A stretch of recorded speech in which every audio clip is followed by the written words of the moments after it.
শুনে ভাল লাগলো। অনেকদিন মানে এই ১ম আমি শুনলাম যে টেস্টে আমরা একটু ভালো অবস্থায় আছি সাদা বলের থেকে। দল নিয়ে আমি খুবই খুশি। দলে আমি যেই প্লেয়ার গুলাকে চেয়েছিলাম ওই প্লেয়ার গুলাকে আমি 100% পেয়েছি। টি-20 ক্যাপ্টেন্সিটা ছাড়ার পেছনে এটা একটা কারণ ছিল। আমি নিজে থেকেই ক্রিকেট বোর্ডকে জানিয়েছিলাম যে আমি আর করতে চাই না এই ফরম্যাটটা। কারণ তো যদি আমরা এভাবে ছোট, ছোট চিন্তা করে আগাতে পারি, কেন না? একটা সময় হয়তো বাংলাদেশ টিমও একদিন ফাইনাল খেলবে। বা আমার মনে হয় যে ঘরের মাঠের ম্যাচগুলো জিততে হবে আমাদের। আমরা খুবই বাজে ক্রিকেট খেলেছিলাম লাস্ট সার্কেলে ঘরের মাঠে। সো না, প্রিপারেশন যদি বলেন আমার মনে হয় প্রিপারেশনটা মোটামুটি ভালোই হয়েছে। বাট হ্যাঁ, এটা বলব যে আরেকটু বেটার হতে পারত। পাকিস্তান সিরিজটা একটু ডিলে হইলো। যার কারণে একটু সময়টা কম পাওয়া গেছে কিছু ক্ষেত্রে।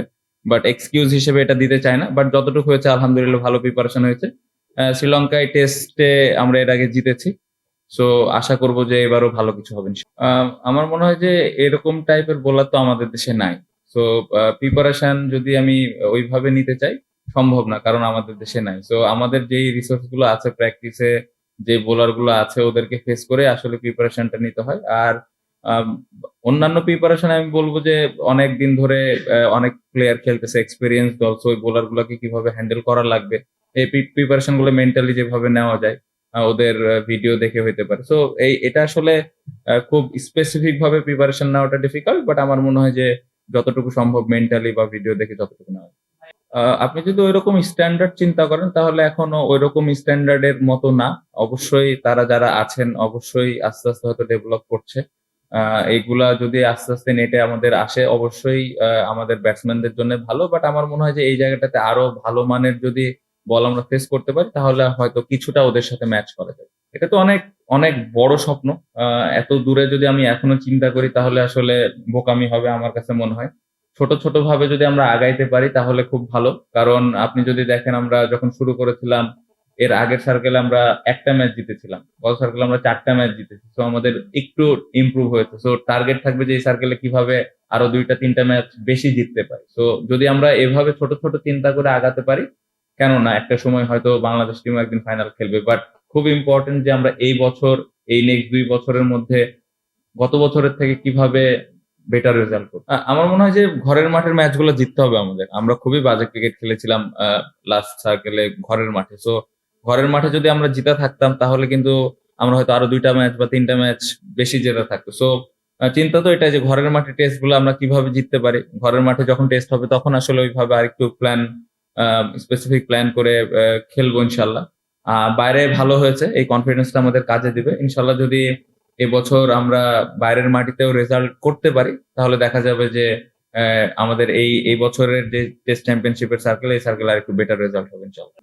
এটা আসলে এখন এখানে বলতে চাই না। কারণ অপোনেন্ট যদি দেখে বিষয়টা আসলে অনেক আগে থেকে ওপেন হয়ে যাবে। বাট আমি যেকোনো পজিশনে খেলার জন্য প্রস্তুত আছি এবং আমার আরো টপ অর্ডার ব্যাটসম্যান আছে। সো আমাদের টিমে অপশন আছে। সো দেখা যাক ইনশাআল্লাহ। না, আমাদের যে ২ টা মাঠে খেলা স্পেশালি গলে তো স্পিন হয়। ওইখানে ভালো উইকেটও হয় আবার চাইলে স্পিনও বানাইতে পারে। সো ওই কারণে একটু প্রিপারেশনটা ওইভাবে নেওয়ার চেষ্টা করেছি আমরা।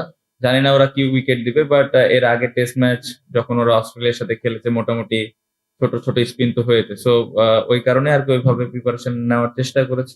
দেখা যাক।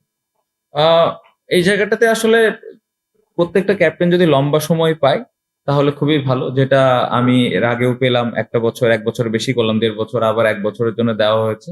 বাট আমি মনে করি যে এই জায়গায় যেই ক্যাপ্টেন থাকবে আমার মনে হয় তাকে যদি লম্বা সময় দেওয়া হয়, একটা ওয়ার্ল্ড কাপ চিন্তা করে বা একটা টেস্ট চ্যাম্পিয়নশিপের সার্কেল চিন্তা করে এভাবে যদি করা হয়, তাহলে প্ল্যান করাটা খুবই সহজ। আমার জন্য আমার সাথে বোর্ডের যতটুকু কনভারসেশন হয়েছে, আমি খুশি।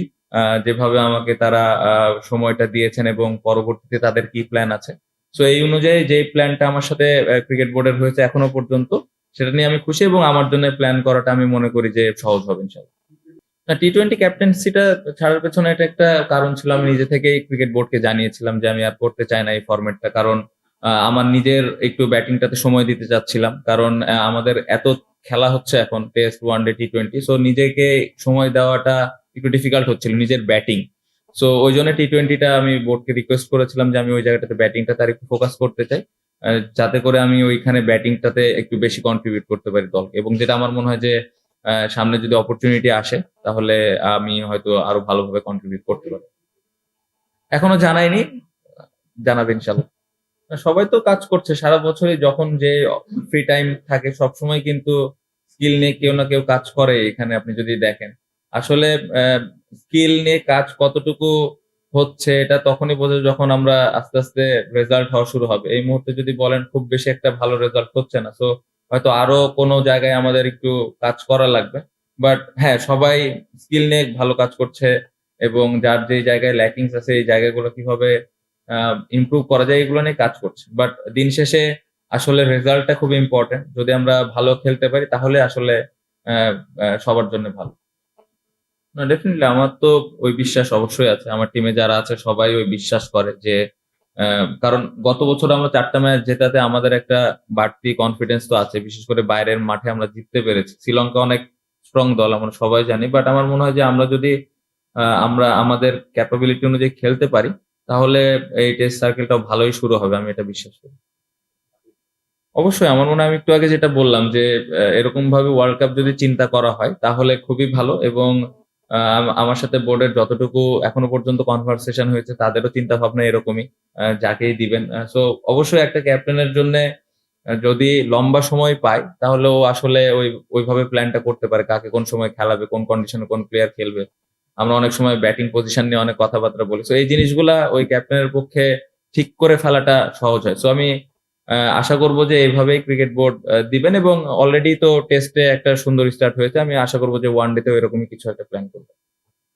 অবশ্যই জরুরি। দেখার জন্য না। আমার মনে হয় মুরাদ পারফর্মার। ফার্স্ট ক্লাসে যেভাবে বল করছেন লাস্ট কয়েক বছর ধরেও পারফর্ম করেই কিন্তু বাংলাদেশ দলে এসছে। তাইজুল ভাই অনেক বছর ধরে ভালো করে যাচ্ছে যেটা একটা পজিটিভ দিক। সো আল্লাহ মাফ করুক, যদি আমাদের তাইজুল ইনজুরড হয় বা আমাদের একসাথে ২ টা লেফট আর্ম খেলানোর প্রয়োজন হয়, আমার মনে হয় মুরাদ ভালোভাবে রেডি আছে। সো আমরা কন্ডিশনের উপরে কন্ডিশনটা দেখে আসলে আমরা ডিসাইড করব যে আমরা ২ টা লেফট আর্ম খেলাবো না ১ টা খেলাবো। বাট আমার মনে হয় মুরাদ মেন্টালি রেডি আছে। যখনই অপরচুনিটি আসবে অবশ্যই মুরাদের খেলার সুযোগ আসবে। দল নিয়ে আমি খুবই খুশি। দলে আমি যেই প্লেয়ার গুলাকে চেয়েছিলাম ওই প্লেয়ার গুলাকে আমি 100% পেয়েছি। মানে এজ এ ক্যাপ্টেন হিসেবে দল নিয়ে আমি খুবই খুশি এবং আপনি বললেন যে ওপেনারের বিকল্প নাই। যখন খেলাটা আসলে শুরু হবে তখনই আসলে বুঝতে পারবেন যে আসলে আমরা কি চিন্তা করে টিমটা বানিয়েছিলাম এবং ওই বিষয়গুলো বুঝতে পারবেন যে আসলে টিমটাতে কেন হয়তো একটা ওপেনার কম। তো কম্বিনেশনটা দেখলে তখন আসলে আরো ভালোভাবে বুঝতে সুবিধা হবে সবার পক্ষে। এবং টিমে যদি আপনি দেখেন ৪ টা পেস বোলার ৪ টা স্পিনার আছে। তো আমাদের কিন্তু ২ দিকে ব্যালেন্স আছে। আসলে আমরা ২ ধরনের কম্বিনেশনে যেতে পারি ওই কন্ডিশনটা বুঝে। সো টিম নিয়ে আমি খুবই খুশি এবং ব্যালেন্স করার মতো টিম স্পিন এবং পেস ২ ডিপার্টমেন্টেই। টেস্ট চ্যাম্পিয়নশিপে যেটা বললেন গত বছর আমরা ৭ এ শেষ করেছি। অবশ্যই তো লক্ষ্য থাকবে যে ৪, ৫, ৬ এর মধ্যে যদি এবছর আমরা আসতে পারি তাহলে খুবই ভালো হয়। এবং উইনিং পার্সেন্টেজ গত বছর আই থিংক 45 এরকমই ছিল। সো এখান থেকে যদি একটু বাড়াতে পারি ৫০, ৫৫, ৬০ হলে আমার মনে হয় যে এজ এ ক্যাপ্টেন হিসেবে ভালো একটা অ্যাচিভমেন্ট হবে আমার। আ জিম্বাবুয়ের সাথে সিরিজটা ভালো হয়নি। আ এটা এটা ওই সিরিজটা আমাদের জেতা উচিত ছিল, এটা আমি মানি। বাট আমার কাছে মনে হয় যে ২০২৫ থেকে ২০২৭ এর টেস্ট সার্কেলে যে ম্যাচগুলো আছে, এইখানে আমরা কত ভালো রেজাল্ট করতেছি, কত ভালো খেলতেছি। কারণ এইখানে আ আ অনেক গুরুত্বপূর্ণ, এটা একটা ওয়ার্ল্ড কাপের মতো। সো এই জায়গায় যদি আমরা টিম হিসেবে, দল হিসেবে ভালো করতে পারি, তাহলে ক্যাপ্টেন হিসেবে ভালো লাগবে। আপনি যদি দেখেন এই বছর আমাদের এ যে ১২ টা টেস্ট ম্যাচ আছে নেক্সট ২ বছরে, প্রত্যেকটা দলই কিন্তু অনেক স্ট্রং দল। সো সহজ হবে না। অনেক চ্যালেঞ্জের মধ্যে দিয়ে যেতে হবে। সো অ্যা এই টিমটা সবাই মিলে একসাথে যদি আমরা কষ্ট করি, মেহনত করি তাহলে আমার মনে হয় যে আ একটা বেটার রেজাল্ট করা সম্ভব। পুরা দল সে কি অবস্থায় না আমি? আ হ্যাঁ, আমরা লাস্ট লাস্ট আ কিছুদিন ধরে ভালো ক্রিকেট খেলছি না। এটা অবশ্যই ডেফিনিটলি আমরা ভালো ক্রিকেট খেলতেছি না। এটা মানতেই হবে। বাট আমার মনে হয় যে এই খেলায় কামব্যাক করার সুযোগ সবসময় থাকে। সো নতুনভাবে আমার মনে হয় টেস্ট সার্কেল শুরু হচ্ছে। ওয়ান ডে অনেকদিন পরে আবার আমরা খেলবো চ্যাম্পিয়ন্স ট্রফির পরে। সো আ আমি বিশ্বাস করি যে এই টিমটা ভালোভাবে কামব্যাক করতে পারবে। যেভাবে সবার আমি ড্রেসিং রুমে ইনটেনশন দেখছি যে দলকে জেতানোর জন্যে বা দলের প্রতি অ্যা একটা ভালো জিনিস তৈরি করা বা একটা দলকে আমি কিভাবে কন্ট্রিবিউট করতে পারি। এই প্রত্যেকটা ইন্ডিভিজুয়াল প্লেয়ার যেভাবে চাচ্ছে আসলে, আমি বিশ্বাস করি যে এখানে ভালোভাবে আমরা কামব্যাক করতে পারব। পাল্লাকালের আগে তো আসলে খেলা আছে হইলো ইয়েতে, গলে, তারপরে কলম্বো। এখানে যেতে তো আবার দেরি হয়ে যাবে। তার আগে ইনশাআল্লাহ কামব্যাকটা হলে ভালো। শুনে ভাল লাগলো। অনেকদিন মানে এই ১ম আমি শুনলাম যে টেস্টে আমরা একটু ভালো অবস্থায় আছি সাদা বলের থেকে। পজিটিভ দিক। না, আমার মনে হয় ৩ ফরম্যাটেই আরো ইমপ্রুভমেন্টের জায়গা আছে এবং আরো ভালো করার সুযোগ আছে। হ্যাঁ, সাদা বলটা ভালো হয়েছে যেহেতু ৪ টা ম্যাচ আমরা জিতেছি গত সার্কেলে। সো এবছর যদি আরেকটু বেশি জিততে পারি অবশ্যই খুবই ভালো লাগবে। সাদা বলে আমরা এরকম দল না, আমরা সবাই জানি। আমাদের ভুলের কারণে আমরা ম্যাচ হারতেছি। সো এই ভুলগুলা যত কম করে আমরা সাদা বলেও আস্তে, আস্তে যেন আবার কামব্যাক করতে পারি এটাই মূল লক্ষ্য থাকবে। ডিসঅ্যাপয়েন্টিং অবশ্যই আপনি দেখেন যে মিরাজ ৭-৮ এ ব্যাটিং করার পরেও হাইয়েস্ট রান স্কোরার তারপরেও ৪ টা ম্যাচ জিতেছি আমরা। তার মানে যদি আমরা উপরের ব্যাটসম্যানরা যদি একটু কন্ট্রিবিউট করতে পারি, একটু না ভালোভাবে, হয়তো মিরাজ হয়তো কোনো দিন ব্যাটিংই পাবে না। সো তখন দেখা যাবে যে আমরা আরো বেশি ম্যাচ জিততেছি। সো টপ অর্ডারে যারা আমরা ব্যাটিং করি বা মিডল অর্ডারে যারা ব্যাটিং করি টেস্ট ক্রিকেটের দায়িত্বটা তাদেরই এবং ফার্স্ট ইনিংসটা খুব ইম্পোর্টেন্ট। ফার্স্ট ইনিংসে আমরা কত রান করতেছি। সো অবশ্যই এই জায়গাটাতে তো আমি যেটা বারবারই বলছি যে সবাই কিন্তু কষ্ট করছে বাট রেজাল্ট হচ্ছে না। কেন হচ্ছে না এই জিনিসটা ফাইন্ড আউট করাটা ইম্পোর্টেন্ট।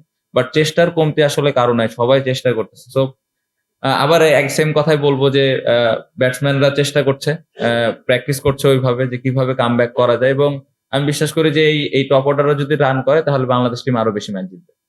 অনেক বড় ব্যাপার। আমার মনে হয় যে আমরা অনেকদিন ধরে ওকে মিস করছিলাম। কারণ যেভাবে ও যে অবস্থানে থাকার পরে ইনজুরড হয়েছে এটা আসলে আমাদের দলের জন্যে অনেক একটা খারাপ সময় ছিল ওই সময়টা। আরো বোলার ছিল বাট আমার মনে হয় এবাদত ওর পিক সময়ে ইনজুরডটা হয়েছে। সো কামব্যাক করেছে। বাংলাদেশ টিমে আবার খেলবে ইনশাআল্লাহ যদি অপরচুনিটি আসে।